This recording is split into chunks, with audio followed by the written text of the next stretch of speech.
ప్రపంచ దేశాధినేతలు, Hollywood super stars, అపర కుబేరులు వీరందరి పేర్లు ఒకే బ్లాక్ లిస్ట్ లో ఎందుకున్నాయి? కొన్ని దశాబ్దాలుగా అమెరికాను వణికించిన ఎప్స్టీన్ ఫైల్స్ వెనుక ఉన్న ఆ చీకటి రహస్యం ఏంటి? ఆ మూసి ఉన్న గదుల్లో, ఆ ప్రైవేట్ ఐలాండ్ లో అసలు ఏం జరిగింది?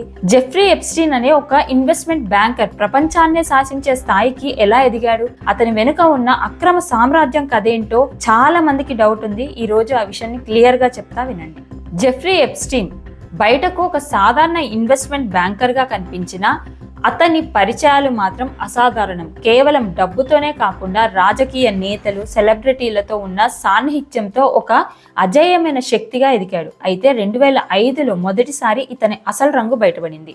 మైనర్ బాలికలపై లైంగిక వేధింపులు, హ్యూమన్ ట్రాఫికింగ్ వంటి భయంకరమైన ఆరోపణలతో ఇతను అరెస్ట్ అయ్యాడు.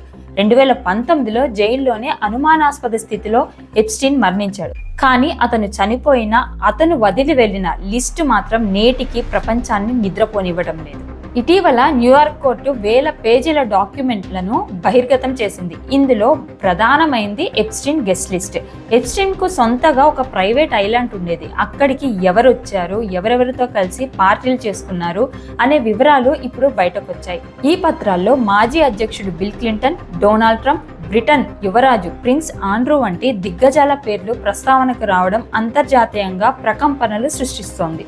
కానీ ఇక్కడ ఒక విషయం మనం గమనించాలి. ఈ జాబితాలో పేరు ఉన్న ప్రతి ఒక్కరూ నేరస్తులు అని అర్థం కాదు. కొందరు కేవలం అతనితో ప్రయాణించవచ్చు, మరికొందరు పార్టీలకు వెళ్ళి ఉండొచ్చు. అయితే ఎప్స్టీన్ జరిపిన అక్రమాల్లో వీరికి ఎంతవరకు ప్రమేయం ఉన్నదనేదే ఇప్పుడు అసలైన ప్రశ్న. ఎప్స్టీన్ ఫైల్స్ బయటకు వచ్చినప్పటి నుంచి ఇంటర్నెట్లో రకరకాల భయంకరమైన వార్తలు వైరల్ అవుతున్నాయి. ముఖ్యంగా నరమాంస భక్షణ వంటి అమానుష కృత్యాలు ఆ ఐలాండ్లో జరిగాయని ప్రచారం జరుగుతోంది. జర్నలిస్టుల కోణంలో ఆలోచిస్తే ఇప్పటి వరకు బహిర్గతమైన వేల పేజీల కోర్టు పత్రాల్లో ఎక్కడా దీనికి సంబంధించిన ఆధారాలు లభించలేదు. అతను బాలికలను హింసించడం, ట్రాఫికింగ్ చేయడం వంటివి నిరూపితమైన పచ్చి నిజాలు. కానీ చంపి తినడం వంటి వార్తలు కేవలం ప్రజల్లో భయాన్ని కలిగించడానికి సృష్టించిన కట్టు కథలని నిపుణులు చెబుతున్నారు. అధికారం, డబ్బు ఉంటే ఏమైనా చేయొచ్చు అనుకునే వారికి ఈ కేసు ఒక హెచ్చరిక.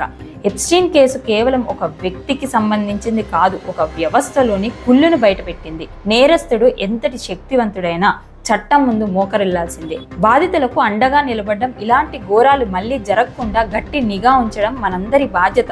సామాజిక చైతన్యం ఉన్నప్పుడే ఇలాంటి చీకటి సామ్రాజ్యాలు కుప్పకూలుతాయి.